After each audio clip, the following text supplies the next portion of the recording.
Okay, thank you very much for being here.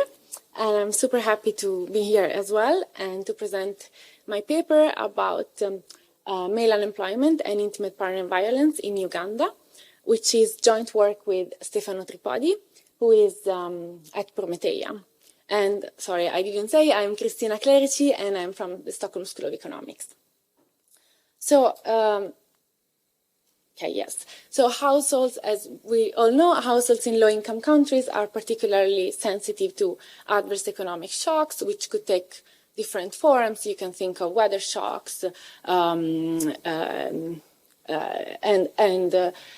unemployment shocks as well, which is what we will be looking at today. And these economic shocks might affect different aspects of their lives. They might affect their consumption patterns, their investments, but also intra-household dynamics and, in turn, intimate partner violence. And with intimate partner violence, we refer to any acts of violence, physical and emotional, perpetrated by a partner versus the other partner. And in this paper, we focus on intimate partner violence against women. And IPV is a pervasive phenomenon, and it's estimated that about 1 out of 3 women are subject to physical or sexual abuse by their intimate partner in their lifetime. And in 2018 alone, about 245 million women and girls worldwide were subject to intimate partner violence.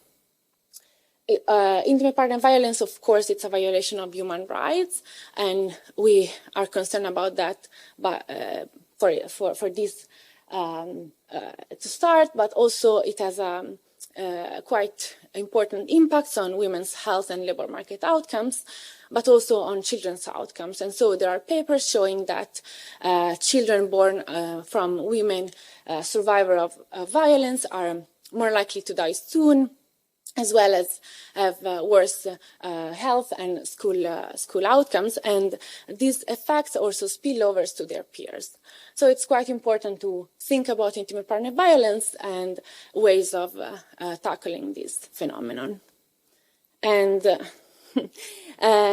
what we do in this paper is looking at the impact of husband job loss on intimate partner violence against women in Uganda.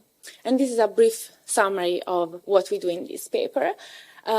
We look at a sample of urban and working women. They are all selling food items in the market. And so it's a sample of relatively economically empowered women. And so we might think that they are more insured against the negative effects of an economic shock. And so it's quite interesting to test whether this is the case.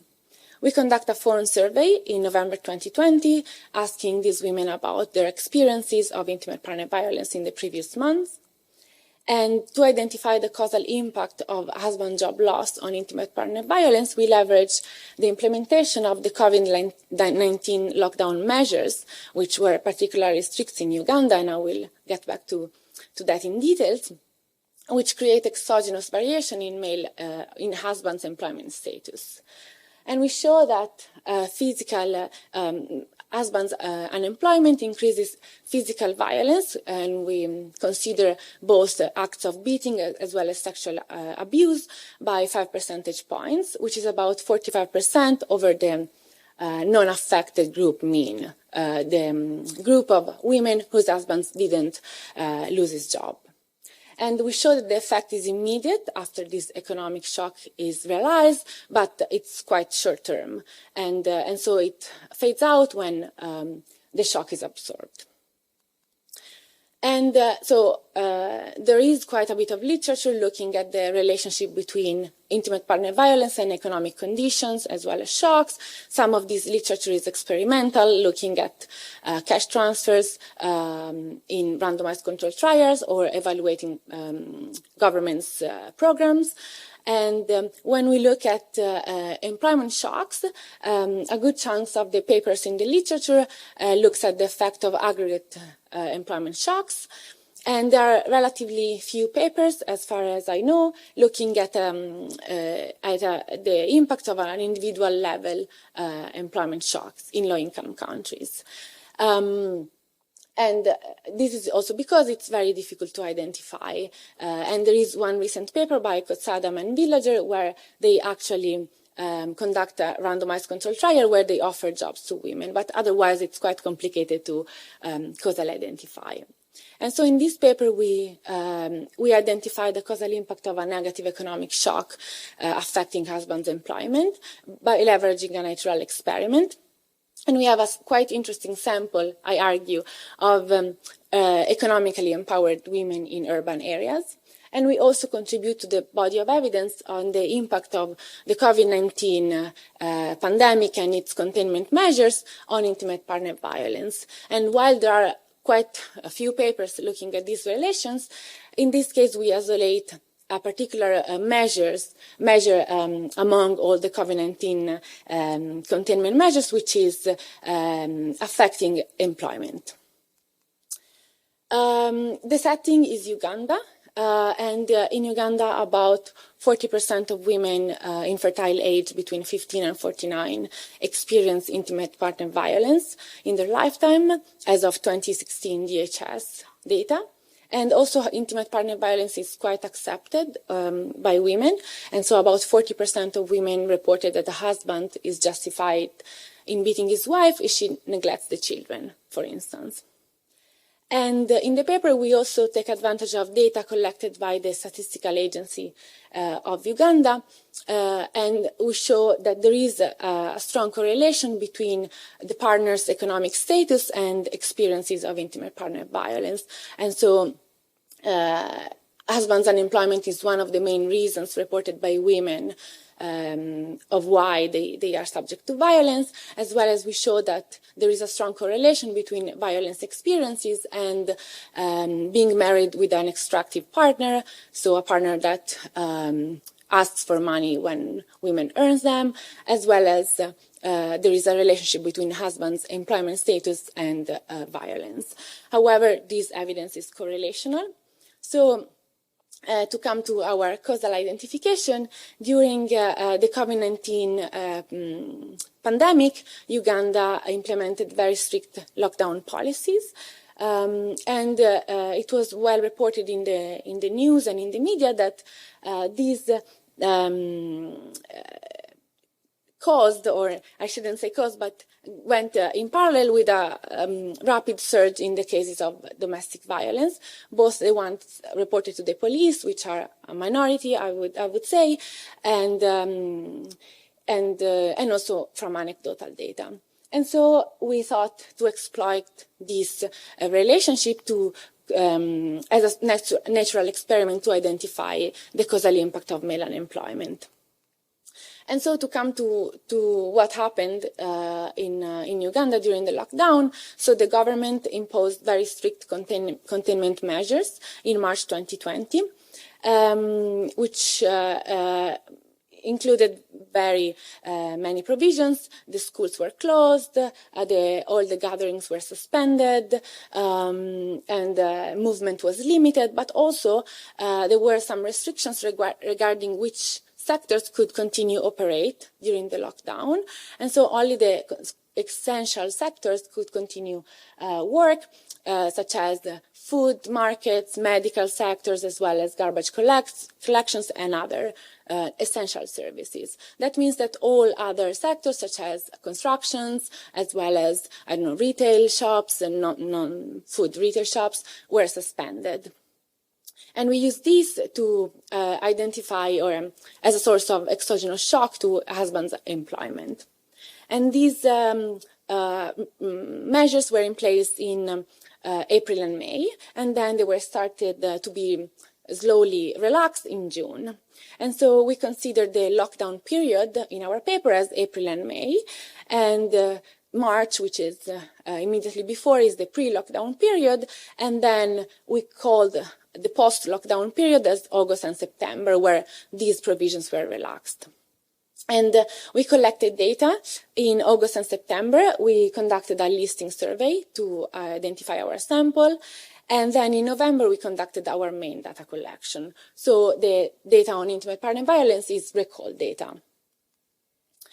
And so to come back to, or to be more precise about our identification, So the COVID-19 lockdown measures created exogenous variation in husbands' employment status. So some husbands lost their jobs temporarily, at least, and some others didn't, while all our respondents, who are women, maintained their employment during the lockdown. And this is because our sample is composed by food vendors, so they were in an essential sector and they could continue operate.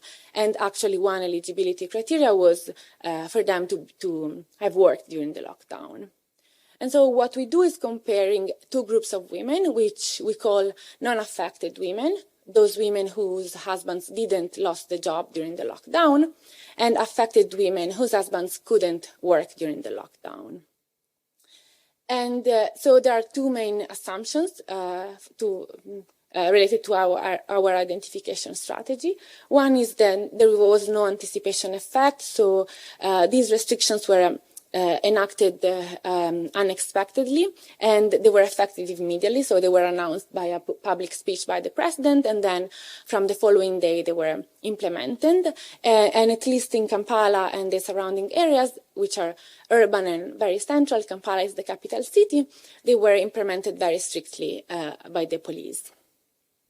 And then the second assumption is the husbands, there is no selection into an essential occupation, or this selection rather is not correlated to intimate partner violence. While it could very well be the case that, the choice of occupation per se is correlated to violence attitudes, the categorization into essential and non-essential occupation is not. And we can show this looking at balance on pre-lockdown violence experiences of women. And finally, it's important to note that there is no differential selection into the decision to work. As I told you before, one criteria for us to include women in our sample was that they were working actually during the lockdown. And while looking at the listing data, we don't see that there is a correlation between being married with a husband who was affected by the employment shock and the decision to work during the lockdown. And so, following this categorization into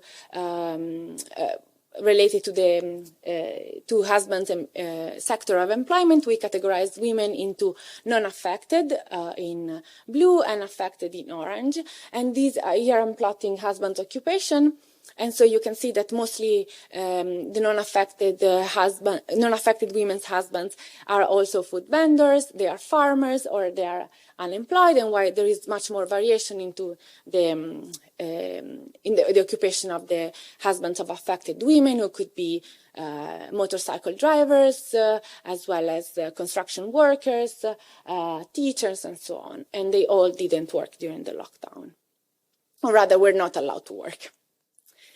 And so to gather data on intimate partner violence, which is quite difficult to get from external sources, especially during the pandemic, we conducted a data collection, and with 809 female food vendors who worked in the main markets in Kampala, Mukono, and Wakiso districts, so very central districts in Uganda. And in this survey, we asked questions about husband's employment and also some basic individual characteristics such as age, education, what they sell in the market. And also we asked questions about experiences of intimate partner violence during the lockdown period, so in April and May 2020, and also before that and after that. And these questions are taken from the DHS survey, domestic violence modules, and so we ask about specific acts of violence, such as beating, pulling hair, physical sexual abuse, and so on. And as much as we could, we designed and implemented a survey protocol to ensure the safety of our respondents and their confidentiality. And I'm happy to discuss this more because for these studies it's very important. And we, as much as the questions about violence were very specific. We summarize them into dummy variables for our analysis, and we look at three main outcomes, which is any experience of violence, any physical violence, which includes beating and sexual abuse, and any emotional violence, which is humiliating, making somebody feel worthless, and similar acts. And we have a very straightforward empirical strategy when we regress our outcomes of interest on a dummy AIM for being affected by the husband's employment shocks, and we include some controls related to the woman, to the husbands, as well as violence in the pre-lockdown period. And the coefficient we are interested in is beta 1, which is an intention to treat effect, because as you can imagine, compliance was not 100%, as much as the provisions were enforced strictly by the police. Some husbands could decide not to work, even if allowed to do so, or the opposite. And just to briefly describe our sample, the women in our sample are on average 37-year-old, and most of them are Christians, and they earn about $22 per month. They are food vendors, and the majority sell fruits or vegetables or cooked food in the market. About 1/5 report that their husbands usually drink alcohol. And the prevalence of violence before the lockdown is quite high. If we look at both physical and emotional violence, it's about 50% of the women experience violence in the months before the lockdown. This prevalence is balanced across the two groups, which is important for our identification strategy, but we don't have perfect balance in other characteristics such as age, income, and partners' education, and so we control for those in all our specifications. And coming to the results, since I'm short on time, so here I'm showing you results for the three main outcomes of interest, which are physical violence, emotional violence, as well as any violence. And in panel A, I show OLS estimates. And in panel B, I'm also showing two-stage least square estimates, where we instrument the actual working status of the husbands during the lockdown with our instrument, which is the lockdown provisions. And so we see that being affected by the employment shock, so being married to a man who lost the job during the lockdown, is associated with 5% higher likelihood of experiencing physical violence during the lockdown. And this is quite high compared to the non-affected mean, which is about 10% in our sample. And we don't see any changes in emotional violence, and as a consequence in any violence. So emotional violence is quite high also in the non-affected group, about 44%.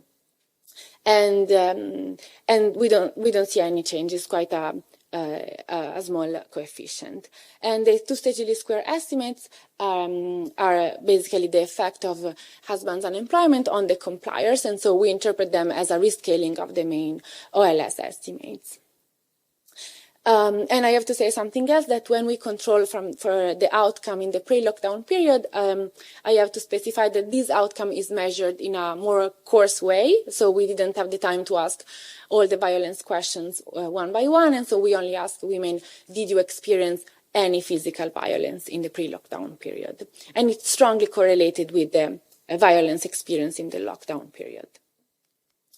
We then look at what happens in the post-lockdown period, which is August and September, where about 84% of the husbands in our sample went back to their jobs. And we see that the effect is completely disappears, and it's about zero. And so we interpret this as the impact of husbands' unemployment on intimate partner violence being short-term, and so violence levels going back to their or the difference reducing between the two groups reducing after the shock is absorbed. And finally, we also try to understand whether the increase in violence we observed during the lockdown is driven by already survivors of violence, so women who experienced violence even before. And that is important because it might suggest that, we might want to target specifically those women when such shocks happen, but we don't see that this is the case. And so this suggests that unfortunately or fortunately, any woman could be at risk of violence. As much as our survey had to be super short because it was a phone survey, so we didn't have time to dig deeper into the mechanism. Oh wow, okay. We try to understand a bit more what might be going on in a descriptive way. And so our main takeaway is that this increase in violence is mostly due to economic reasons. It's not due to increased exposure to a violent husband or increase in stress. And just to conclude, since I am at time, we show that physical intimate partner violence increases as a consequence of male job loss, and we show suggestive evidence that this is due to an economic channel.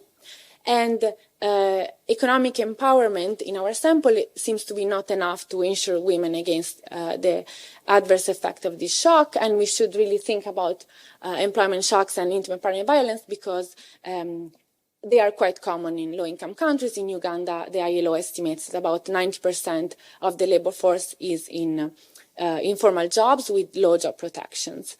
And so, with this paper, we cannot suggest specific policies, but it's definitely important to think more about those.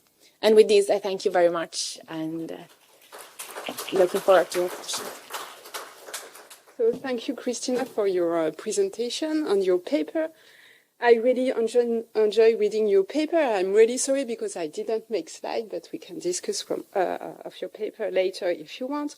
You have to know that this is this paper is quite long. There is a whole party that Cristina did not present about some descriptive statistic using a Ugandan survey made by the National Statistical Office, where she described very well what is the state of IPV in Uganda. It's very interesting. And she really focused on her survey she carried out in November 2020.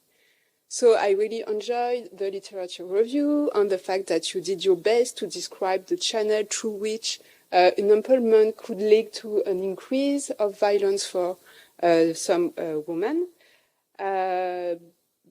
But it was quite challenging for me for a lot of reasons.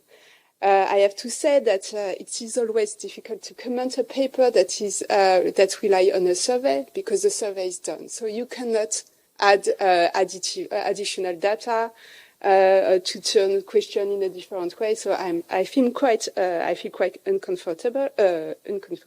Okay. So I'm aware that you have to do the best with the data you have. So so your paper deals with the IPV and male unemployment nexus, and you have to be very clear that you compare IPV prevalence for women that work, and you compare these women with women that so it's quite complicated because you compare women that work and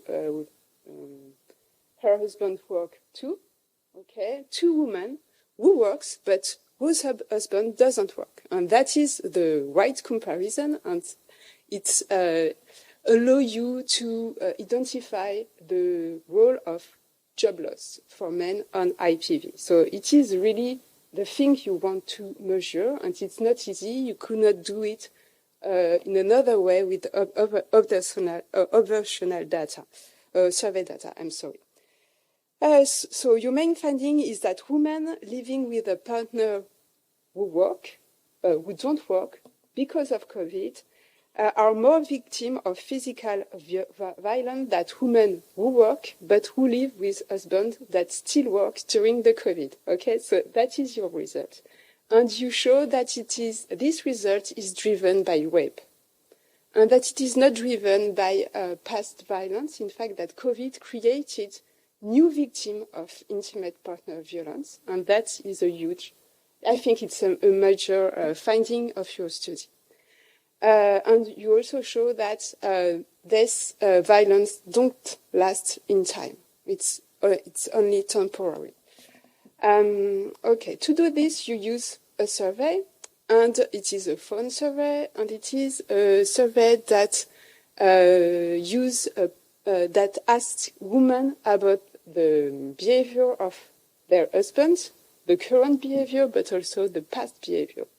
So you say that, okay, maybe I have a problem with phone interview, okay, and I have a problem with the fact that there is a recalling bias and declarative bias. And my main problem is that I think that you are going too fast on that issue, not the phone survey, but the recalling bias and the declarative bias. You said, I will stop that in your survey. You did a list experiment, and you say, okay, I know that I have a declarative bias issue, but look, okay, the declarative bias is the same for the affected woman and the non-affected woman, but in fact, when I read your graph, I think that the declarative bias is not the same for the two groups, and you should insist more that, okay, it is not a problem, and you have a declarative bias for all your covariates, for instance, alcohol consumption. If you ask me if my husband spent his lockdown period drinking, I will lie, okay, and I think it's the same thing for a woman in Uganda. So, okay, add things to convince a reader that he can trust your estimates and that everything is okay. And I have just a last point. It's about table G1 in your appendix, that it is the estimation is done only on married women, and all your results disappeared. So I was asking what happened to this sample. Okay, it's okay. So thank you very much. Yeah. Thank you.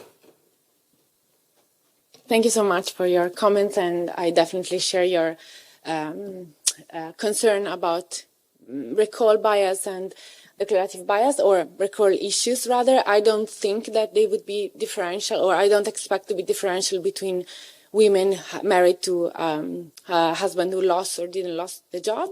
But I could definitely do a better job in digging deeper, showing more evidence. And as far as the table you're mentioning, I think it's an issue with power. We are already quite at stretching with power because of budget concerns. And so when we consider only a married sample, the sample size reduces even further. So I think that could be, because the coefficient is quite stable. That would be my interpretation. Then we can definitely discuss more about that. Thanks.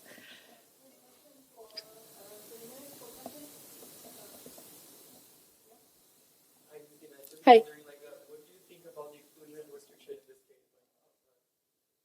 The exclusion restriction in this case, like, do we care if it is violated because lockdown made husbands earn less and not necessarily lose their jobs?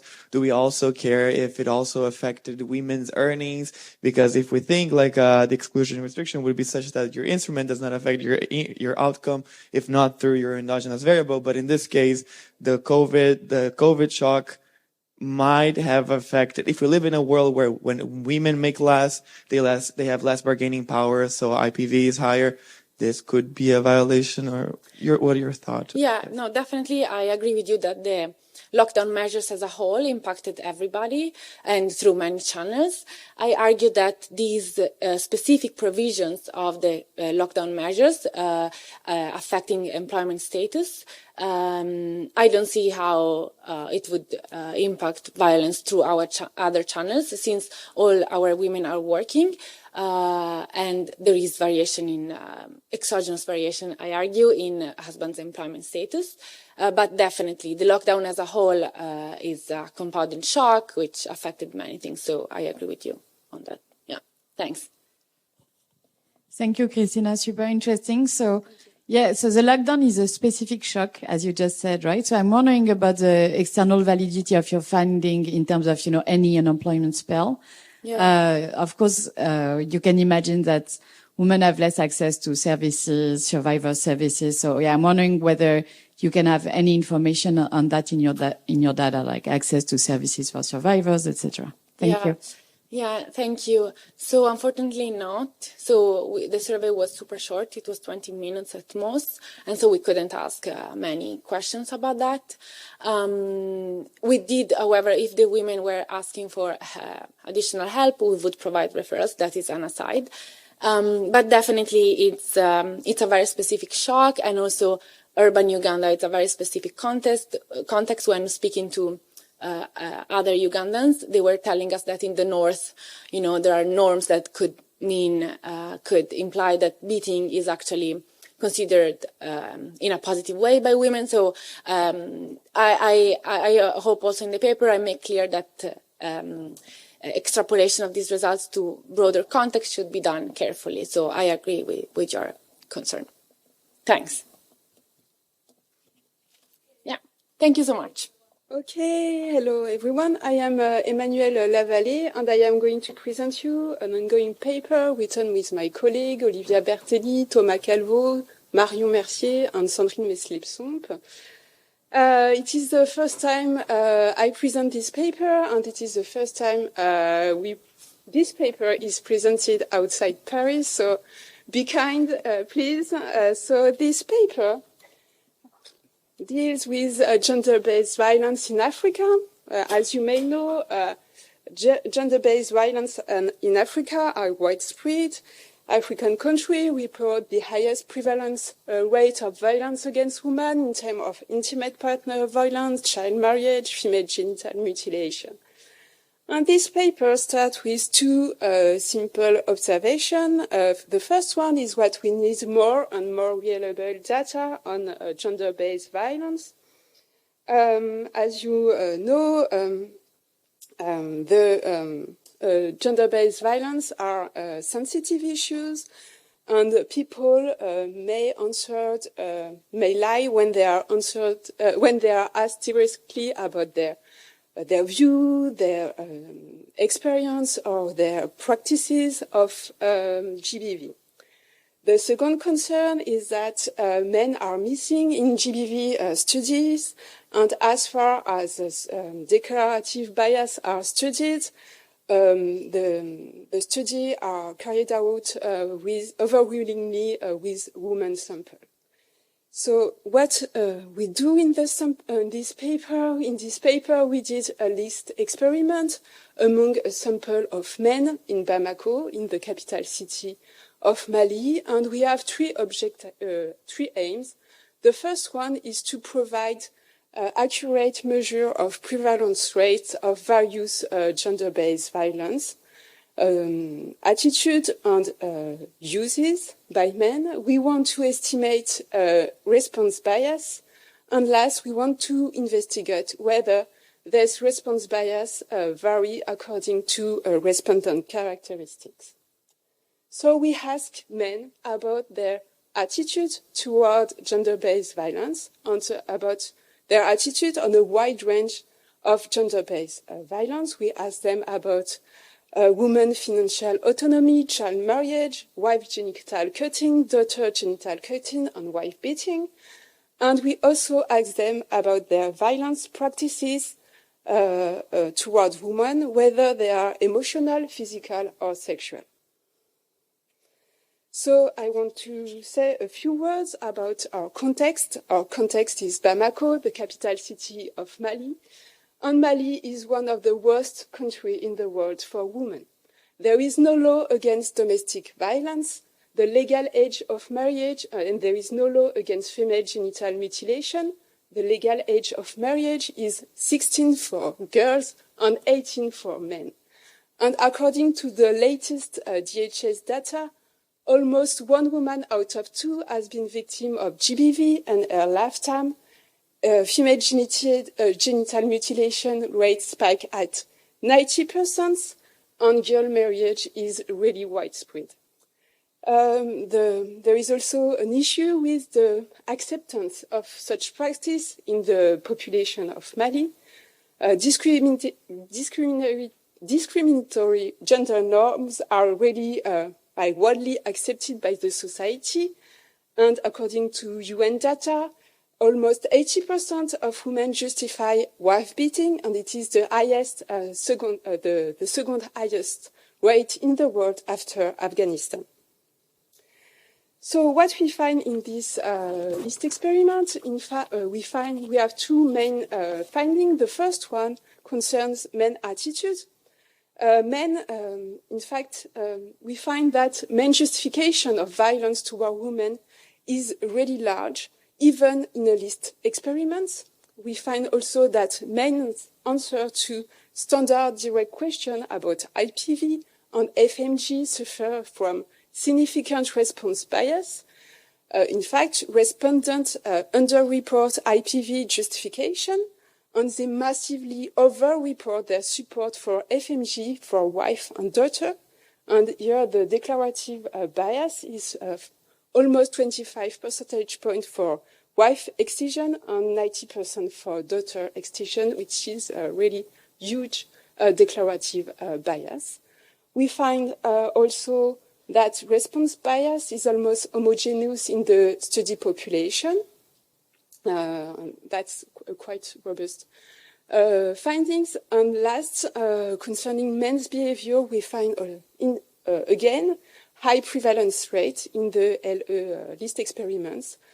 And for a question relative to uses of GBV, the response bias are quite low or inexistent. So we contribute to the literature on GBV. We contribute to the literature dealing with the declarative bias in survey about justification and victimization of IPV, FMG, and early marriage. Indeed, in this literature, IPV justification and FGM acceptance are found to be underreported. This is the case in Bangladesh and in Ethiopia. And GBV victimization is generally underreported by women. There is only one exception. It is the case of Peru, that is studied by Aguero and Frijanshaw, that show that there is no underreport or declarative bias by women. But in most of the study, GBV is underreported. And we also contribute to the emerging literature calling for a better understanding of the social norms and of the male attitude underlying GBV in developing countries or in developed countries. So what our survey, our experiment is a list experiment. And our partner, local partner, the GRIT, did a face-to-face survey in November 2022 among a sample of 1,200 adult men living in Bamako. It is a representative sample of the adult men population of Bamako. And we randomly allocated these men to two samples, a treatment and a control, to two groups, a control and a treatment group.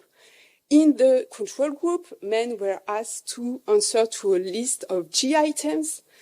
And in the treatment group, they have to answer to the same list, to which we had one sensitive item.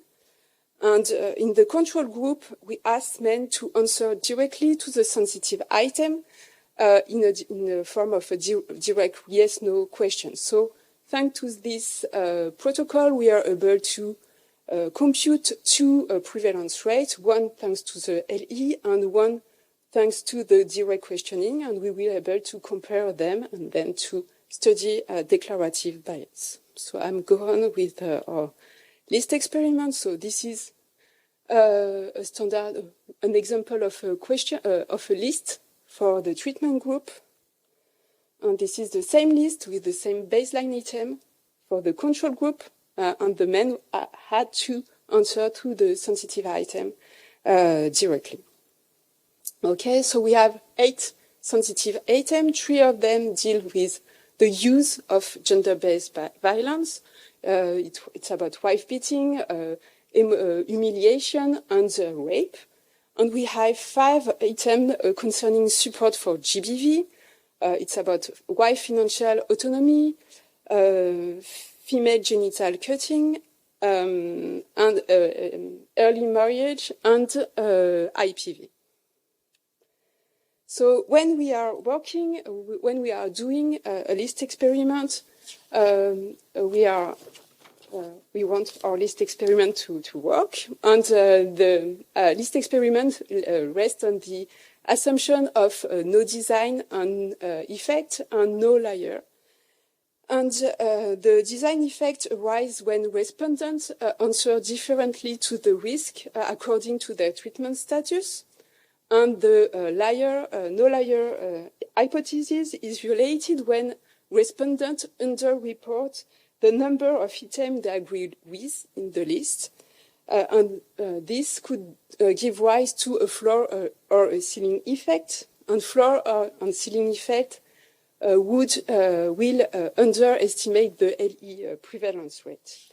So we run a number of statistical exercises to ensure that there is no design effect and no floor and ceiling effect. And the first thing we do that is not presented here is that we choose our baseline item very carefully. And indeed, we test them in a pilot survey that was done prior to the list experiments. And we really pick up the best one with the right correlation. And after we did a number of statistical exercises, here I present the distribution of the prevalence rate of respondents that answer to G items. And you have to make attention to the tail of the distribution. It is a distribution of the share of respondents for each item. And they should not be too different for the control and the treated group. And there is some test.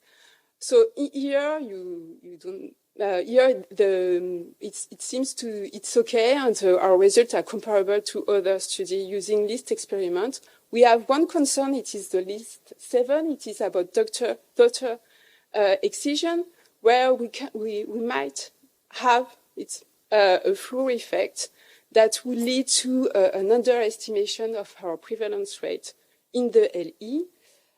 So we have to take that in mind, but for the other list, it is okay. I don't report there, but we did an exercise of a trade-off between variance and variance, and we know that for item 1, we don't have enough statistical power, and that's why in the rest of the presentation, I won't present results for list 1, which is about emotional violence. So here are results, our baseline results for attitude toward violence. So the prevalence rate with the LE are reported in green. You have in red the prevalence rate with the DQ, and in blue you have the difference between the two, that is to say the declarative bias. And as you can see, you have to know that, in fact, the prevalence rate we obtain through the DQ are really close to those obtained by the DHS. So it's quite reassuring about our study. And as you can see, in fact, even in the list experiment, the prevalence rate we find are really, really high. 56% of men support female genital mutilation for daughter. 44% support female genital mutilation for their wife.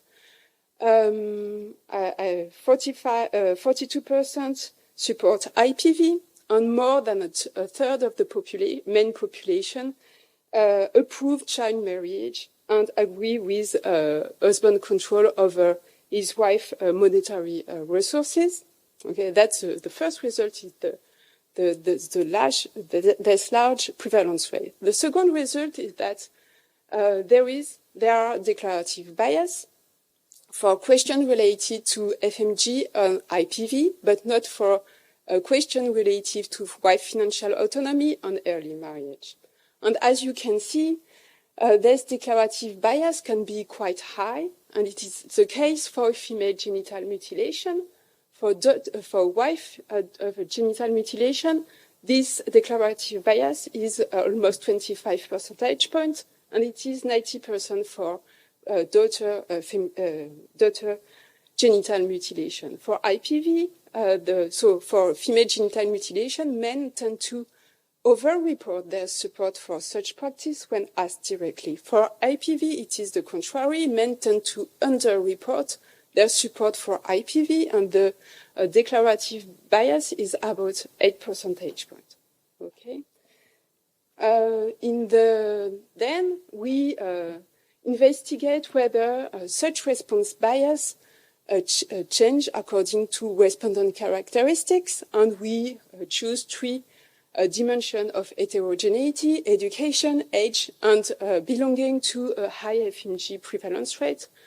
And as you can see, in fact, the declarative bias are quite homogeneous among the population. When there are declarative bias, in fact, they are shared by all these people, whatever their educational level, their ethnicity, or their age, and all these declarative bias are going in the same direction.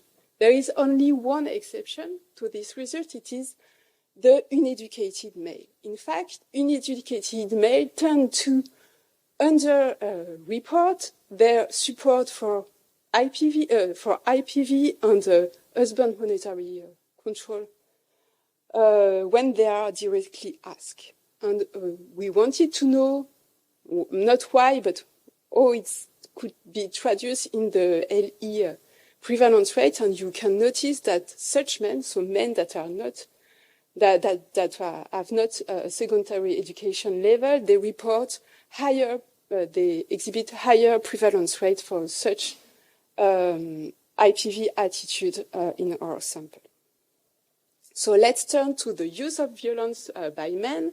And this is exactly the same graph for physical violence and rape. And as you can see, in fact, our prevalence rates are quite close, whatever the survey technique, and there is no significant declarative bias for these two items. But we can say, however, that the prevalence rates are quite high. In the list experiment, 26% of the men have ever beat a woman, and 2% have ever raped a woman in their life. It's quite high. In this graph, we did the same exercise, and we compute prevalence rate and declarative bias for each subgroup of the population. And here again, you can see that there is no difference in declarative bias by subgroup, except for one exception is secondary education, and you can see that for men that have a secondary education tend to over-report when they are directly asked the fact they have already beaten a woman, which is quite surprising. So in our work, we test the robustness of our results in various ways. First, we run alternative regression. We add all the control we can in neural regression, and that does not change our result. We correct for multiple hypothesis testing, and that didn't change our result either. And after, and last, we had a concern about refusal to answer. And in the survey, we have two concerns. The first one is that some households refuse to let the surveyor in. It's about 88% of the targeted household. We wanted to know if there was something that was not random, and that if that altered our result, and we did a test, and in fact, they revealed that it is not a concern. The second concern is the refusal to answer of men in the control group to the direct question. Okay. And here I report the number of non-response by item, and these non-response are higher for question on FMG and IPV, and we wanted to know if it is a concern and if it leads to it leads to our results. And we undertake a number of strategies. The first one is to drop this men that doesn't change our results. And after we imputed some responses to this missing data, and we implement different scenarios, and our results are quite stable.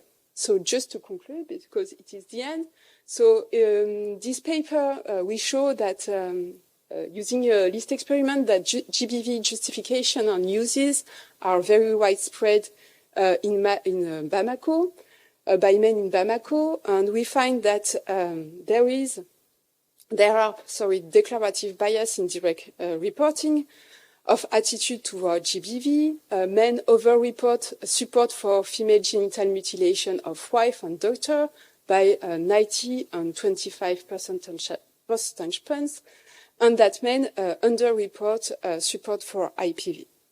We find that there is no declarative bias in question related to GBV behavior, and that there is little response bias heterogeneity except for education. There is two results that we find interesting, that are, in fact, we want to dig further about that. The first thing is that list experiments show that wife beating is more justified than it is practiced, and that might signal that it is not socially acceptable in Mali today to openly support IPV today, but we have to dig further on that. And the second one is that we were really surprised by the fact that support for FGM is much lower than we would have thought. And maybe we think that there is an issue of perception of this cultural norm in Mali today, and maybe there is room to do something to improve the situation. So thank you very much. Thank you very much for your presentation. It's a very nice paper. I really enjoyed the paper. But unfortunately, I have the wrong slides with me. I prepared the slides for you, but here it's a wrong file. So I can share my slides next to the session. So I really enjoyed the paper. So it's very well written and well organized. I have few comments. So my first comment is on the sample. So essentially, it would be a nice complement if you compare the sample characteristics with the DHS one to show the representativeness of this sample and how far it represents the population in Mali. And my second, a few comments on the methods. The first one is what about the order effects?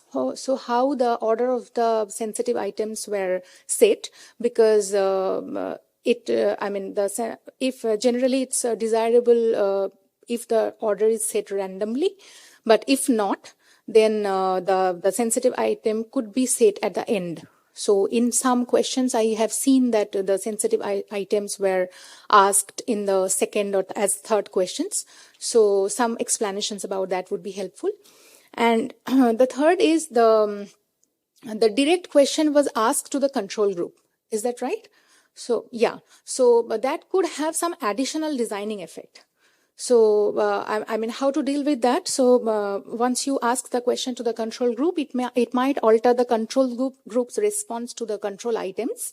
So, if there are some explanations about that, how these sensitive questions were asked to the control group, their timing, their phrasing, that could help to reduce those biases. It could be just simple descriptive analysis, but it would help a lot to convince the reader that there is no additional designing effect because of asking the sensitive question to the control group. The third one is the multivariate regression. So I would happy to see how the response bias vary in response to adding different controls.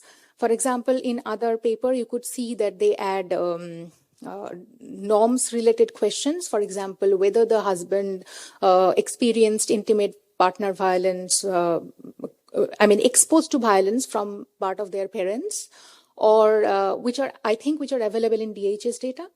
And also their employment status, because husband's employment status often affect the intimate partner violence. So adding these controls would help the multivariate regression to reduce the omission biases there. And finally, coming to the results, I had one striking results, that is, you don't find a response bias in the reporting rapes. So I understand that there is no legal rule in intimate partner violence and legal age at marriage in Mali. It is understandable. But I think that rape is everywhere a punishable offense, right? So once you are asking a man that whether they raped a woman, so we expect some kind of underreporting there. So you don't find a reporting bias in this case. So I would love to see some explanation about that. It could be explanation could be in terms of social norms or the weak formal institutions that guide these results. So this is a striking result because rape is a criminal offense everywhere, I think. So that's all. And I really enjoyed this paper. So I will share the slides with you. Yeah. Thank you very much.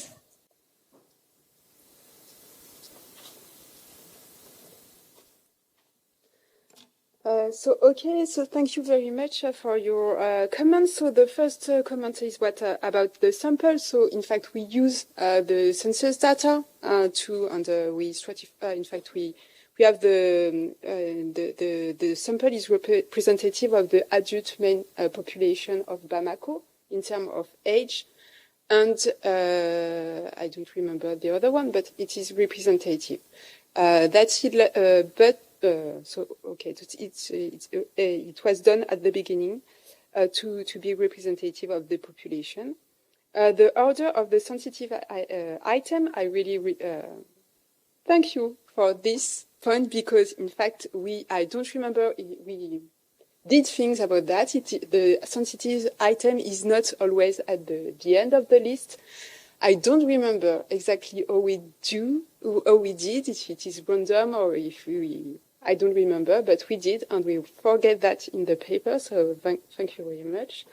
So we are aware that adding a direct question for the control group can be an issue, and we will argue more on that because maybe we have an extra design effect.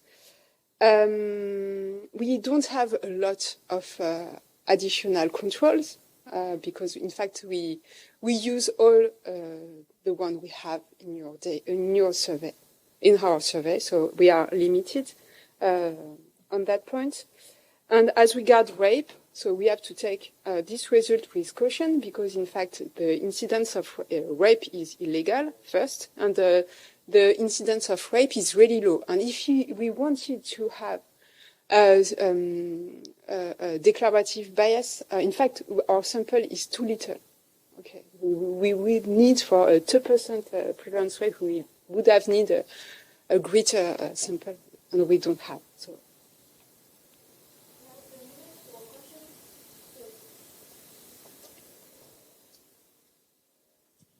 Hi, I missed the first part of the presentation, so forgive me if this was covered.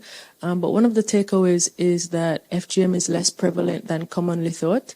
And I just wondered what formed the baseline expectations for prevalence. Was this, previous studies? Was this just, a common narrative of prevalence or any other thing? Okay, it is not FMG that is less prevalent. It is support for FMG that is less prevalent. It's support for FMG that is less prevalent that we have thought. And in Mali, the 90% of the women are cut. So we expect that 90% of men support FMG.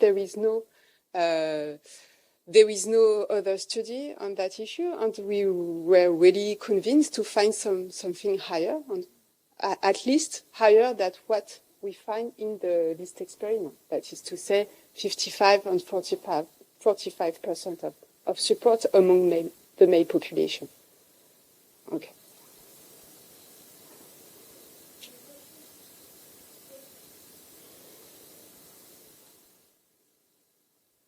Just a quick question. So I think one of the things that I took away from the presentation is that saying people underreport people over-report the amount when they're how much they think that IPV is justifiable, right? Yeah. So do you think that in this setting, it could be that the stigmatized behavior is saying that like, hey, I'm woke, I'm actually think that it's not justifiable to beat a woman. So this is the stigmatized behavior in this setting. Do you think this could be the story? In fact, there is two stories. There is the first one, it is that male underreport their support for IPV. And in fact, in Mali, it is not illegal in Mali to beat this woman, but there were intervention by the UN on IPV, and maybe it is not socially acceptable today to openly state that, okay, I'm support wife beating. But there is another clue, that is men that are educated over-report the fact that they beat their woman. And maybe it is your interpretation of that. It's, okay, I'm a strong man and I beat my wife. Okay, but we have to dig further on that. Thank you. Yeah, thank you. Super interesting. So I was wondering, so you focus on men in this study, which is super interesting, but I don't know if it's true, but my sense is that female genital mutilation is often enforced by older women in the family. And so it's quite important in terms of policy implications, whether, targeting women or men. And so I was wondering what your thoughts are on this. Okay. Indeed, in Mali, female FMG are done by elder women, but they are doing that to please men. Okay? So for us, it's important to ask men what is their support for such practice.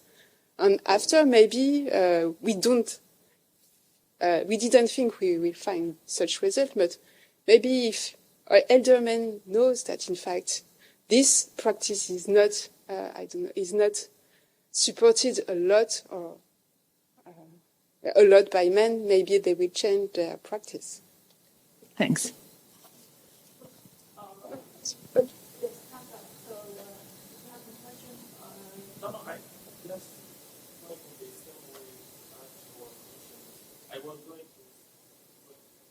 Yeah.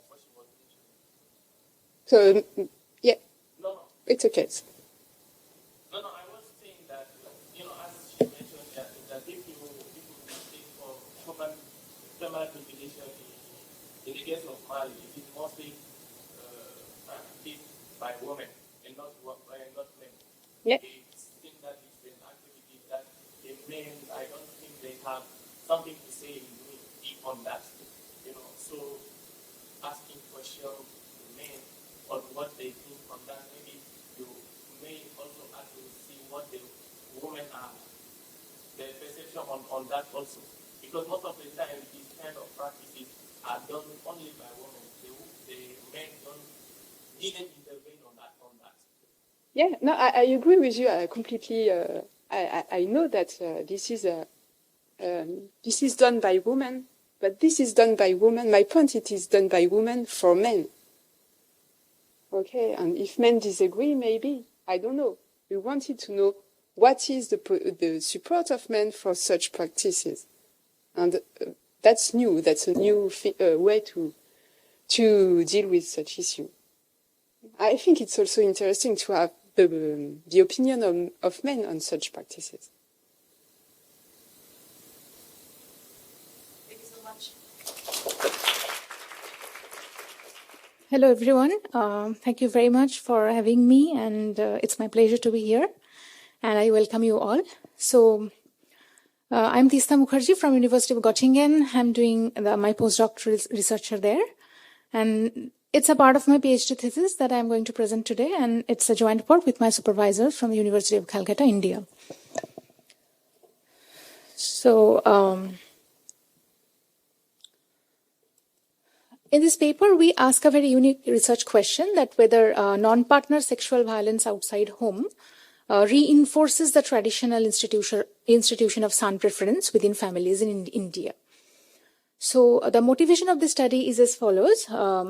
Sexual violence is an expression of patriarchal norm where women face lower status in society compared to men. And it's a global phenomenon. And in 2010, for example, 7.2% of women worldwide had experienced some form of non-partner sexual violence in their life.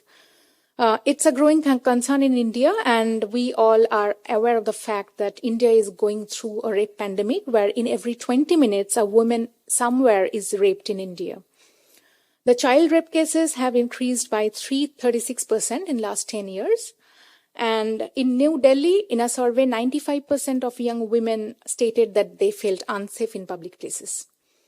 And intuitively, it is a cause of concern among parents with daughters, and it's creating an additional burden in households with daughters. So in this paper, we ask a specific question. So first, I will show you some stylized facts about sexual harassment cases in India and their adverse impact. So it reduces women's choice of college and further reduces their post-college earning. These impacts are causal. And it also reduces women's labor force participation in India. And it also increases the likelihood of early marriage among young women in India. So we contribute to this literature, and we ask a specific research question that how intra-household preference for son responds to rising non-partner sexual violence in Indian context. So this is the overview of this paper. So we hypothesize that increasing non-partner sexual violence increases safety costs of raising daughters, and it shifts parental preference for boys. We have different approaches. So first, we use a cost-benefit framework and rationalize that parents preferring boys in response to rising safety costs of daughters. And then we use several empirical strategies to test this prediction. So first of all, establishing the causal impact is quite challenging here because there are huge omission biases. Because both sexual violence and son preference are manifestations of gender norms. And second, there is a very stylized literature that shows that gender-based crimes are evolving with historic preference for sons. So there is an added challenge of reverse causality. So establishing the causal impact is not easy here. So we adopt different quasi-experimental strategies to establish the causal effect. So first, we rely on a natural experiment where we exploit the infamous Park Street gang rape case in India that took place in Calcutta in 2012. And we employ difference indifferences and regression discontinuity specification to elicit the causal impact. And to ensure the external validity, we further matched actual fertility data of women with the administrative sexual crime records at the district and state levels. And we rely on instrumental variable strategy to explore the causal impact of sexual violence on son preference. So our key results are as follows. So from the theory, we rationalize parents' behavior, and we show that ceteris paribus, a marginal increase in safety cost of girls increases preference for boys.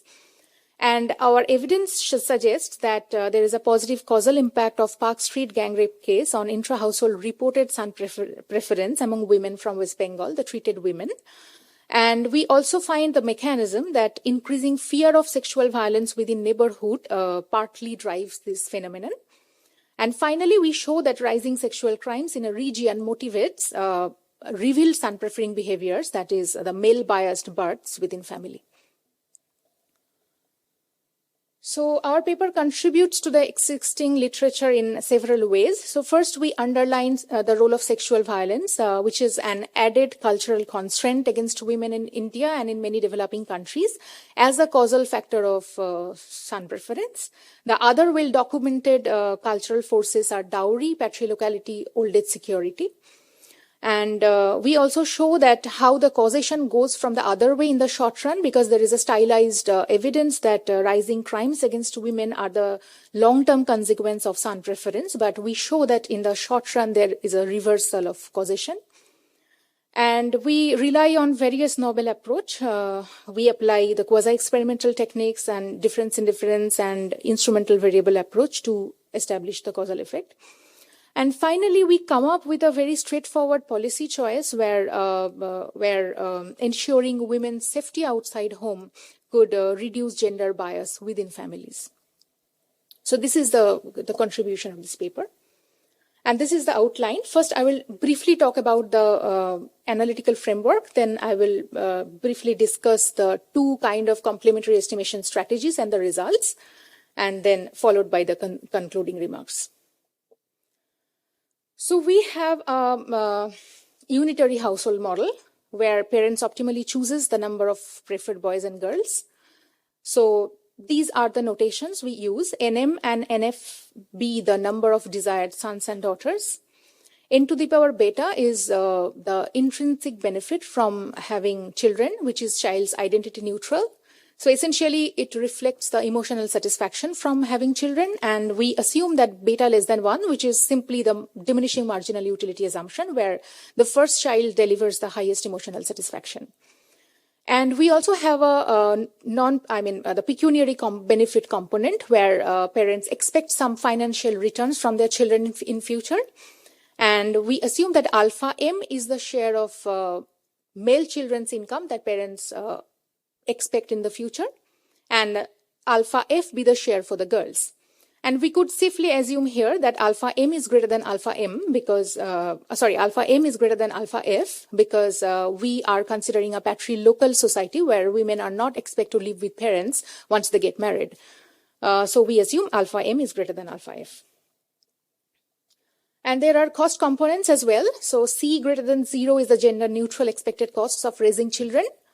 And we additionally assume that there are certain safety costs for raising daughters since the sexual harassment against women is growing.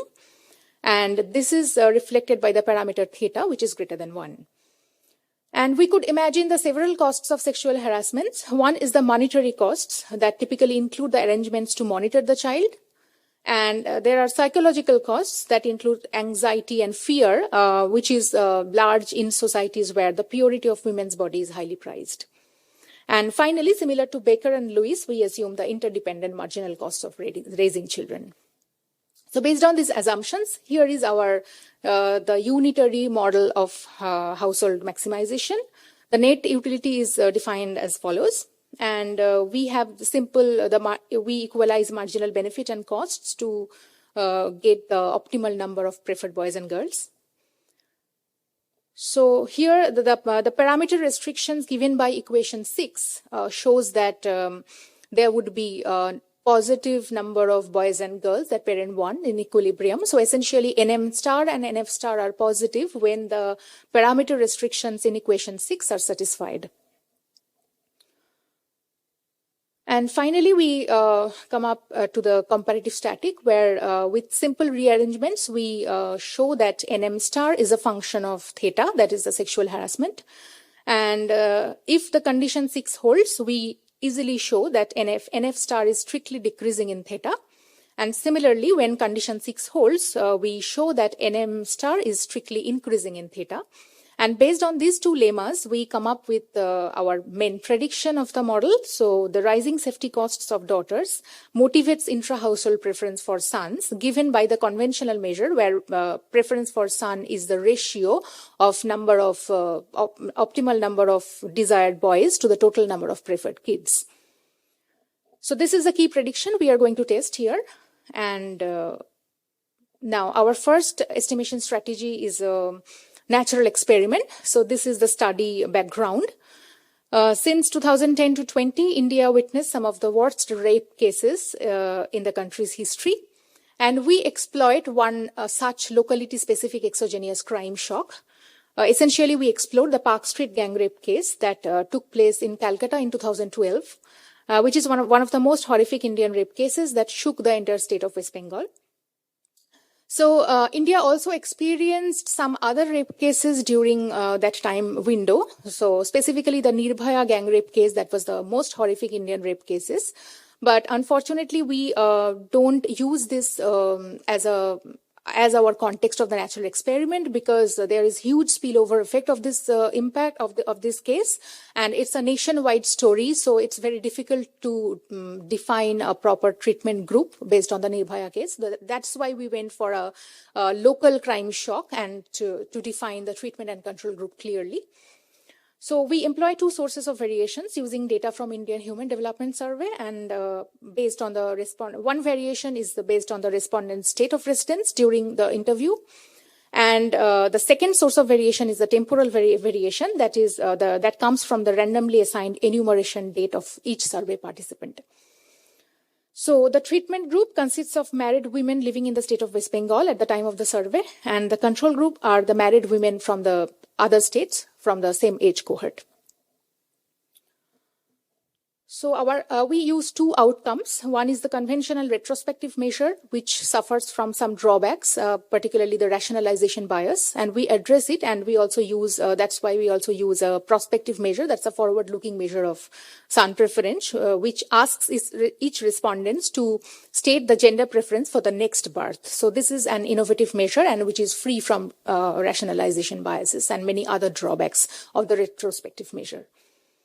Our sampling windows, we use two alternative sampling windows. One is the before and after 45 days of the event, of the cutoff date, that is the media exposure date of the event, and one unbalanced window, that is the minus 25 to plus 50 days. And this is the distribution of the gender preference for the next birth, that is the prospective measure. We see that there is a huge variation in the responses. And coming to the pre-trends, this is a simple graph that shows how the average changes in the son preference for the two measured changes before and after the event. And we see that the significant changes occurred only in the treatment group after the cutoff date. So we can't see any significant changes in stated son preference before and after the event in the control group. This guarantees the pre-trend assumption here. And this is the specification, the baseline specification, where the treated is whether the respondent lives in West Bengal, and the post is whether the respondents completing the interview after the media exposure date, that is the cutoff date. And we use different controls at the individual and the household levels, and incorporate district fixed effects, week of year fixed effects.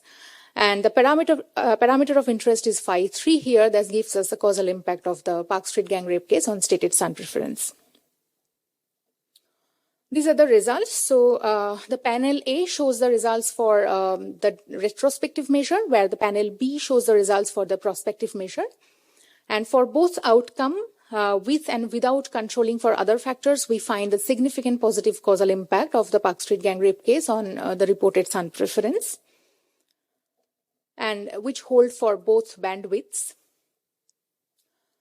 So we also don't find any evidence that eventually the effect decays. So we see the clear jump in the reported behavior after the cutoff date, and we don't find that the effect vanishes after the 50 or 45 days of the event. So it's quite persistent in that sense.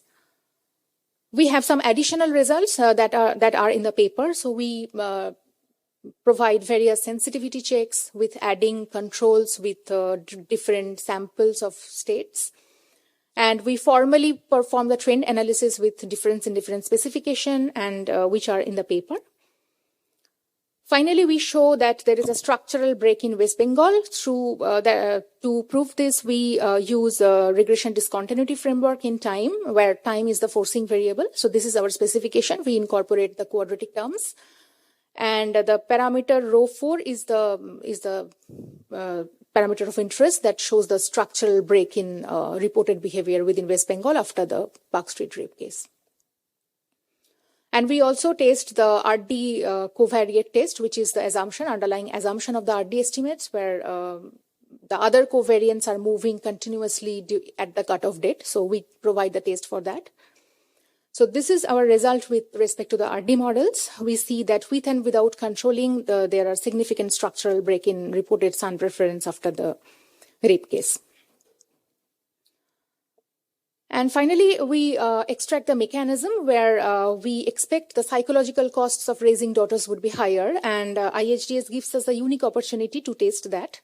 So each respondent was asked whether their perception of frequency of sexual crimes against unmarried girls in the neighborhood, And we find that there was a significant jump in the fear of rape in the neighborhood following the Park Street gang rape case among the treated group. So these are the results. So here the dependent variable is a fear of rape, where we find, we run this analysis for the full sample to see the average change in the fear of rape. And we also performed the study for the lower age group women. For both group, we find that there is a significant jump in the fear of rape following the event. So that's the clear evidence that psychological costs of raising daughters increased significantly. So this is all about the first part, and coming to the external validity. So this is a natural experiment. Now external validity is very important in this context. So we have a complementary estimation strategy where we compile data from various sources. So here we essentially see that how the past crime in the locality at the district and state level affect intra-household revealed son-preferring behaviors. So we compile data from various sources. Our outcome is taken from the panel dataset of IHDs 2005 to 12, where we extract a woman's evolution of the fertility profile from 2005 to 12. And our key regressor is the police recorded sexual violence at the district and state level in 2005. And for all other confounding factors and controls, we take data from Indian census 2001. That's the nearest census. So our sample is 765 married women who had a firstborn daughter in 2005. And we have two outcome of interest. One is the share of male births in the subsequent conception of the woman, and whether at least one son born during 2005 to 12. So these are the two alternative outcomes. And the reported sexual violence is taken from NCRB. It's the sexual crime per 1,000 female population in the district and state in India in the year 2005. So this is the distribution of the sexual violence region-wise. So we see that significant variation exists regionally in India. And our identification strategy exploits the fact that the sex of the firstborn child is quasi-random. We validate these assumptions from our data. And it's also evident from our data and the literature that parents who are assigned a daughter at first birth are significantly more likely to engage in the stark act of sex-selective abortions and the subsequent conceptions. So based on these two assumptions, we estimate the average effect of rising local sexual crimes on the proportion of male births of from the subsequent conception of a woman who had firstborn daughter in 2005. So we see that clear evidence that parents with firstborn daughter discriminate because the subsequent births are male biased. We see the evidence from our data. And this is the baseline specification where we see that how the past crime, sexual violence in the locality affects the male biased births within households. These are the specifications. And these are the baseline results. For both district and state level sexual violence, we see that the intra-household preference for boys increased. The revealed preference also increased. And this is the result for the alternative measure. The results are qualitatively similar. We have some additional results that are in the paper, how fear increases revealed son-preferring behaviors and all. We also perform placebo checks where we show that the positive association between sexual violence and intra-family son preference is driven by women-specific cost to the households. Finally, we do the instrumental variable approach to establish the causal effect. So essentially in India, the state level laws regulating minimum legal drinking age varies substantially, and it creates exogenous variation in the sexual crimes. And our IV here is the share of men aged 21 to 30 legally allowed to consume alcohol. So we validated the identifying assumptions where we show the exogeneity of the IV and the exclusion restrictions. And this is a distribution of our IV and the state-wise law, age-wise distribution of MLDA in Indian context. So this is the first stage results where we see the significant positive association with sexual crimes and eligibility of men, eligible men share in India. And this is the final result, where we see the impact is causal, and rising sexual crime in the locality significantly increases the revealed son-preferring behaviors within households. For all models, we see that results is significant. Some additional results where we show that this is also the case for when we consider the births up to the third and fourth orders. Similarly, we show that induced abortion significantly increased in response to the rising sexual violence. And finally, we corroborate our finding with the stated son-preferring behaviors. So to sum up, sexual violence against women in public spheres motivates intra-household preference for boys.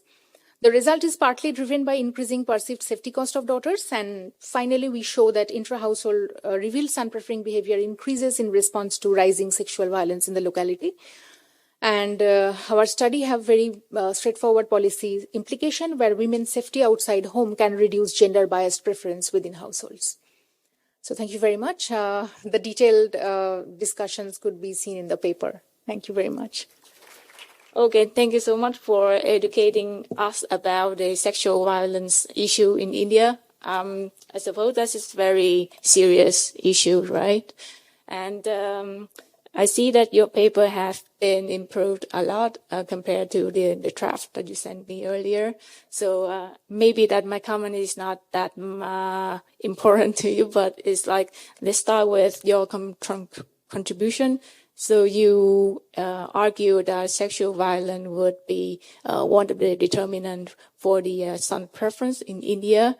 And the mechanism is that it would increase the cost of safety for the daughters, right? So I'm thinking of other mechanism. It can be unrealistic. It can be non-applicable for India, but it's my attempt. So first of all, I'm thinking that maybe the rising violence outside of home could make the women less likely to participate in the labor market. So therefore, the household would need more sons, more men to earn a living. So the value for the son as a breadwinners of the household would increase, and therefore increase the preference for the sons. Number one. And number two is that following that mechanism, so if the woman cannot work outside, she would have less bargaining power within the household.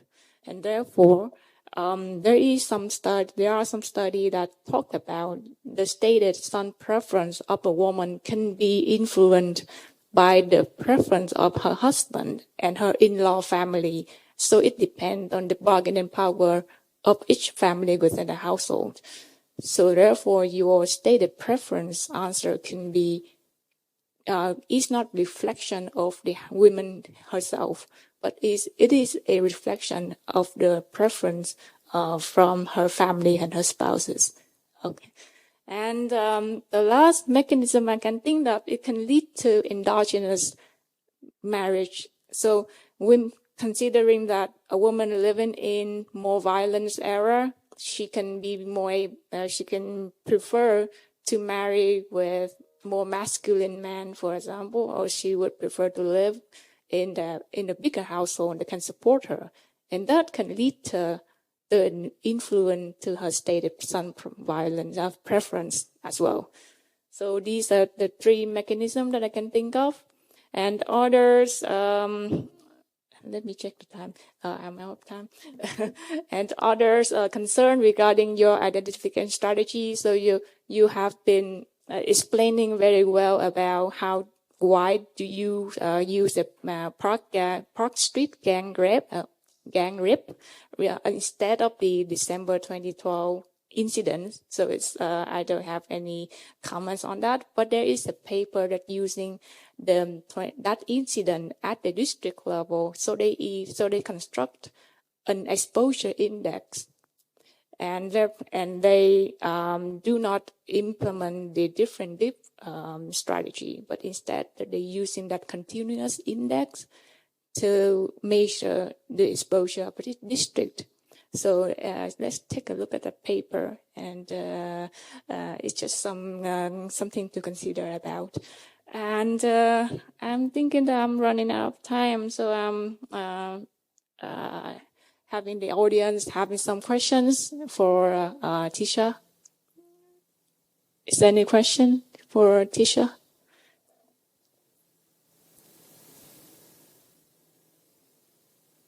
No? Okay. So let me end the section with another paper on violence. And now we can respond.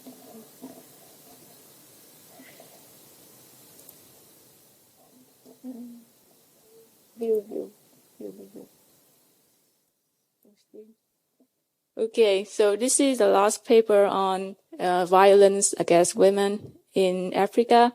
So this is a paper on the impact of mining on intimate IPV in Sub-Saharan Africa.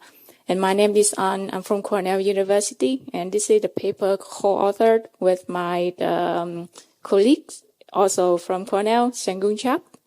So I start with the motivation. So first is IPV is one of the most prevalent violence against women in Sub-Saharan Africa. So out of 15 countries with the highest share of women who think that wife beating is justifiable, 14 of the countries are in Sub-Saharan Africa. And in addition to human rights violation, IPV, of course, had very much adverse effect on women's physical and psychological health, that including injury, HIV, reproductive disorders, suicidal ideation, and so on and so forth. And South Asia, and coupled with India, has the highest IPV incident, and 33% of Sub-Saharan Africa women have said that they have experienced violence at least one in their lifetime. And 20% of the women have experienced IPV in the last 12 months, which is the highest share in the world. And second is that Africa is natural resource abundant. I mean that 42 out of 54 African countries are natural resource dependent. And a large number of the miners are artisanal miners, and the region support about 10 million of the miners, with at least a further 60 million additional people who relied on the sector, including those who work on the services and sales sector, and those who can provide goods and services and the equipment to the miners. So the sector have been supporting a majority of the workforce in Sub-Saharan Africa. And in addition, that the artisanal mining workforce in Sub-Saharan Africa is largely women. 40 to 50% of them are women. And those women are mainly employed in crushing, washing, sorting, and mercury gold amalgamation. Instead of doing the digging gold, they instead employed in other subsidiary jobs and tasks like washing or sorting the gold out of the ores. So that job is pretty more dangerous, because they have to get contact with the mercury in order to extract the gold out of the ores. Okay, and because of artisanal minings are very prevalent in Africa, and that provide a lot of job opportunities. So it have impact on the violence against women. It's pretty unambiguous. First of all, is that the mining community is typically very masculine. So the hyper-masculine culture can perpetuate the norms of beating women. So the husband can think that it's pretty normal to beat women within that if they live in such a hyper-masculine community. So therefore, it can increase IPV against the women. Okay. Secondly, it can decrease violence through increasing women bargaining power, because the women can have more job opportunity and the women can get more exposed to the incoming female migrant, which are more likely to be more stronger, and they having stronger autonomy, stronger bargaining power, so they can be influenced by the immigrant women. Okay. And another channel is that it can decrease violence throughout the increase in household wealth. And another channel is that it can decrease violence through the endogenous match quality. By that I mean that the women can change the marriage, the quality of their husband. They can be more selective. They can choose the husband who can respect them more and who are less likely to commit violence on them. And secondly, it can either decrease or increase violence if the region attract more men attract more immigrant men. It can increase violence. On the other hand, it can decrease violence by attracting more women. So the direction of artisanal mining impact on violence is pretty ambiguous. I'm sorry, it's not unambiguous. So let's skip the literature. So this paper is trying to find the causal impact of artisanal mining on IPV against the women. And in this paper, we focus on gold mining, which is the main form of artisanal mining in Africa. We focus on gold because this is the main mineral. And whereas the Sub-Saharan Africa generates 20% of the world gold productions. And so we think that the gold, even though we only focus on gold, it's pretty relevant to the region because that is the main type of mineral in Africa. And secondly, we would ask that what are the dominating forces or mechanisms that drive our baseline result? And our contribution lies in, number one, we are trying to provide the first evidence on the causal effect of artisanal mining on IPV.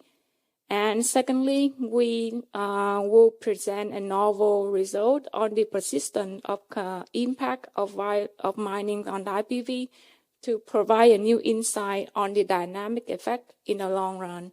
And therefore, we can be able to draw a policy lesson for other developing countries in terms of women empowerment. Okay. And let's move on to the data. So the data, we extract data of IPV and women bargaining power through the DHS. So we're extracting data for over 30 countries from 1990 to 2019. And secondly, for our treatment in interest, we exploiting two sources of variation. The first one is the spatial variation. In that case, we using the data of gold suitability from Chirac et al. 2023 paper. So in that data, they record the geolocation of the gold bedrock for Sub-Saharan Africa for the entire continent. And we will divide the continent into 0.5 times 0.5 degrees grid cell. And we would construct a continuous measure by calculating the number of the share of the surface of the cell that overlap with the gold bedrock. Okay, so that index vary between 0 and 1. So that is a continuous measure. We also construct a dummy measure that equal to 1 if the cell is overlapping with the gold bedrock, and 0 if otherwise. So, and the second source of variation is the temporal variation. Whereas we would use the international gold price over time, and we would interact the spatial variation and temporal variation in order to come up with our our treatment of interest. So this is our empirical equation. So Y is the outcome of individual living in cell C as the survey year T. So we are running the regression at the cell level. Okay. And our treatment is the goal suitability for each cell interact with the goal price index lagged by 1 year. So this is our measure of the profitability of the cell coming from the artisanal mining activity. So this is our proxy. So we're trying to come up with the exogenous variation. So therefore we don't use the actual production data, but we use the proxy for the profitability of the cell. Okay. And we're controlling for women characteristic, household characteristic, and the cell level factor, including industrial mining activity. So in this exercise, we're already controlling for the industrial mines. So in order to clean out the confounding effect from the industrial minings. And we're also controlling for the agricultural potential and the weather condition. And we running the regression at the cell fixed effect and the country by year fixed effect, and we cluster at the cell level. Okay. Now I'm moving to the the main result. So the main result on IPV is that we're seeing a decrease in overall IPV and less severe IPV, and the reduction IPV concentrated in the IPV that women sometimes experience, and there is no effect on the IPV that they often experience, and there is also no effect on the severe physical IPV or the sexual IPV. Now, we're running, exploring in more detail with about 10 categories of IPV, and we see that our main results are mainly driven by the likelihood of women being slapped or being punched with a fist or hit with something harmful. And in interesting results coming from the sexual IPV is that even though we find there is no significant effect on overall sexual IPV, we found that there is actually an increase of sexual IPV regarding a women who are forced into another unwanted sexual act. So we could imagine that the community of mining are more masculine, so therefore can perpetuate the sexual violence incident against the women. Now we're moving to the mechanism. So we run a regression on intra-household bargaining power and some index on household decision making. So we see that overall intra-household bargaining power increases, but we see no effect on women's attitude toward IPV. So it is actually no change in her attitude, but she in practice that she had some more power on making large purchases, on making decision on her own health, and making a decision on visiting her family and her friend. And we also explore a bit on the employment. So the takeaway message is that there is a stronger increase in the likelihood of women participate in mining industry, column 2, and the effect is stronger for the women. And we also see some allocation away from the agricultural sector and toward the mining industry. So the possible journal is that because of the women can have higher earning from the mining and retail industry, so therefore they have higher relative earning compared to their husband, and therefore their bargaining power increases. So this is just a possible mechanism. And now we moving to the possible the mechanism in terms of the improvement in the household wealth. We run a regression on household wealth, and we see that the wealth increases, and that is robust across different stratification. But however, when we controlling adding the household wealth variable into our baseline stratification, we see no changes in our treatment of interest. So the household wealth increase is not the primary channel for our story. We also explore some mechanism. So the changes of composition of the mining community can change women intra-household bargaining power through the spillover effect. For example, in migrant female could be could be stronger, and they have stronger higher autonomy. So therefore, they can influence the native migrant, the native women in that community. And so and we run some regression on some composition characteristic of the community, of the cell. And we see that the women tend to be younger, they tend to be mover, they tend they tend not to live with her partner.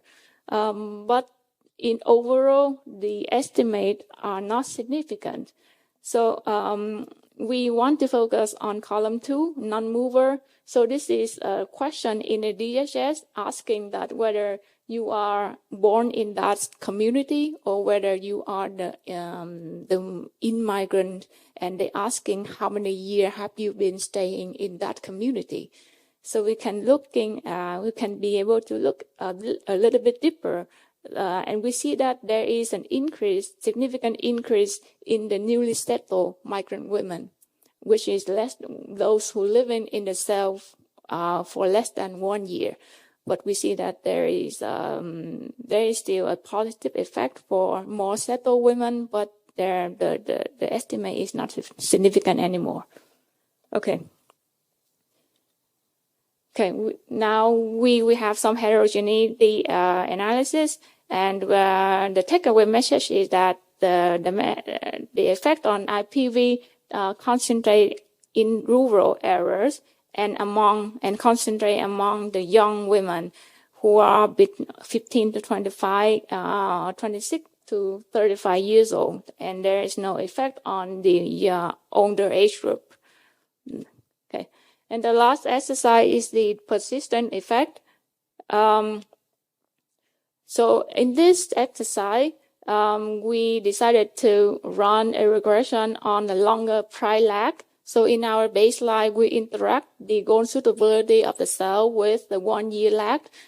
And in this exercise, we interact the goal suitability with the more lags, so 1, 2, 3, 4, 5 until 10.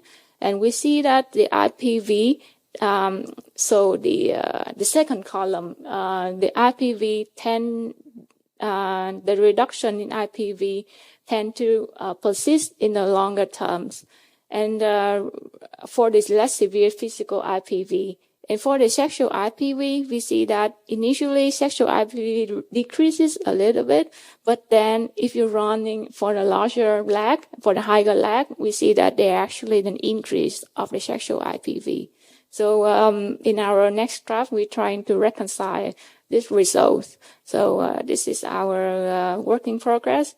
And the last of robustness check. So we run for several of robustness check, and the results are very robust to different specification. So to recap, we provide the first evidence on the impact of artisanal mining on intimate partner violence against women, and we also provide a novel evidence on the persistence of the artisanal mining effect. And we see that artisanal mining will do less severe and less frequent physical violence, but also increased some type of sexual violence, and that is our next step in our future work.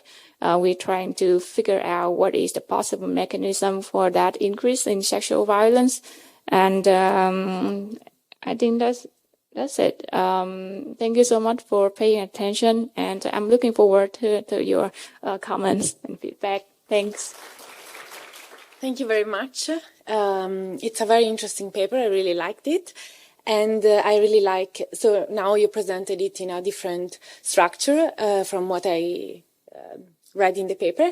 But I really liked also the structure you had in the paper, because I think it provides a nice way to how to think about the impact that you see on intimate partner violence, because you show that the effects on employment for both men and women, and household wealth, and then you go back to, or you go to look at intimate partner violence. And so I thought that it was a nice story to follow. And then another, you mentioned that you do a lot of robustness checks, which is super nice. And you also dig into the long-term effect, which is definitely a value added. So it's a very nice paper. And I have a few comments that I hope could be helpful to think more about the paper. So the first comment, and most of my comments, they are not related to the identification strategy, which I buy, but they are mostly related to the mechanisms, which I think it could be nice to disentangle a bit more. And the first comment is that, so we saw that employment in mining increases for women, and also for men, even if the effect size is smaller. And so my understanding is that the reduction you see in intimate partner violence, or at least in the less severe cases, is due to both the cases of women getting employed in mining, but also possibly men getting employed in mining.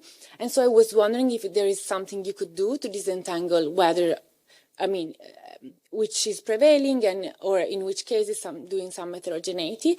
And I thought maybe you could exploit the couple data in the DHS. Sometimes you could link women with their husbands, and if you can find ways to disentangle who gets the shock. I don't know if I'm being clear, but this is what I thought. And the second is that your main argument, as I understand it at least, is that there is this shock, and then women get more into mining, the household wealth increases, and so they have more bargaining power, which is totally possible. And so I was wondering what is going on, what is the real driver of the reduction in IPV. And here in the presentation you showed very clearly the impacts on bargaining, intra-household bargaining, but in the paper it was in the appendix, and I thought it should go in the main text, and it's something that you should leverage a bit more. And also there is an increase in migration as well, and so I thought that could also be the case, that maybe women are migrating and so they are not close to their husbands anymore, and that could be driving the results you see. I don't know if you have thoughts about that. And the third comment is more related to the framing, and it's of course a matter of preference and what you feel comfortable in doing. But I thought that your current framing is, I look at gold mining and how it affects IPV, which is interesting by itself, but I thought it could be made bigger even, because it's an employment shock, mostly to women, as you argue nicely in the paper. And it's also, you argue a little bit about this structural transformation. So you see that women reduce their employment in agriculture towards mining or services as well. And so maybe you could frame it a bit bigger if you feel like it. And then I thought, as I was mentioning before, there is a nice causal chain that you follow in the paper. And I was thinking whether there are some ways where you could show this chain more directly.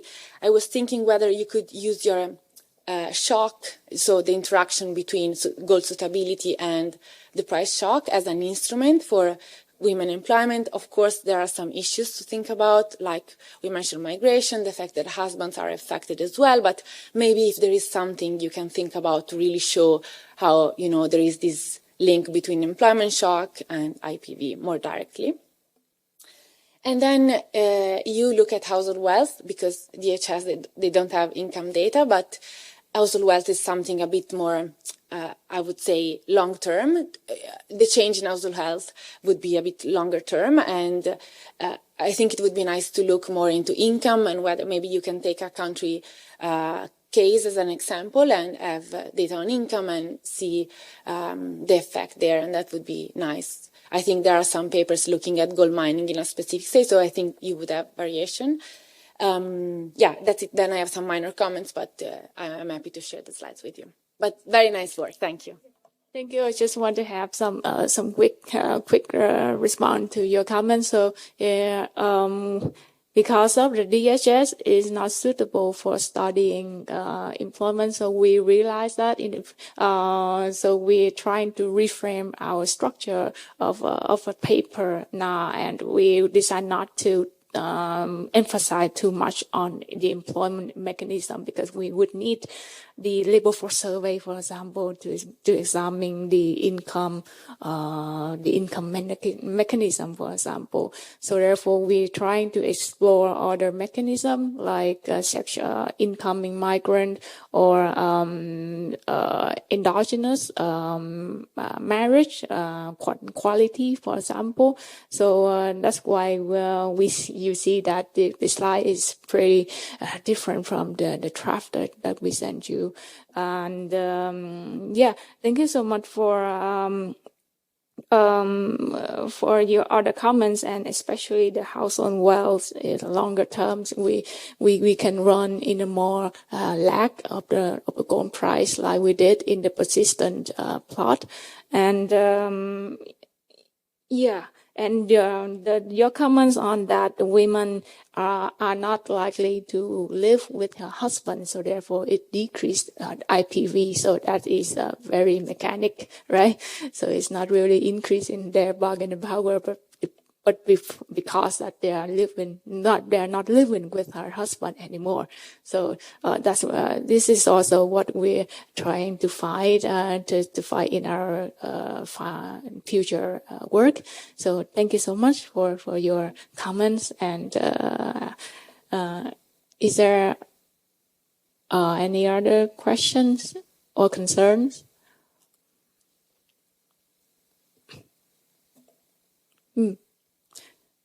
Okay. Now, okay. Thank you so much for attending our sessions, and yes, moving for lunch.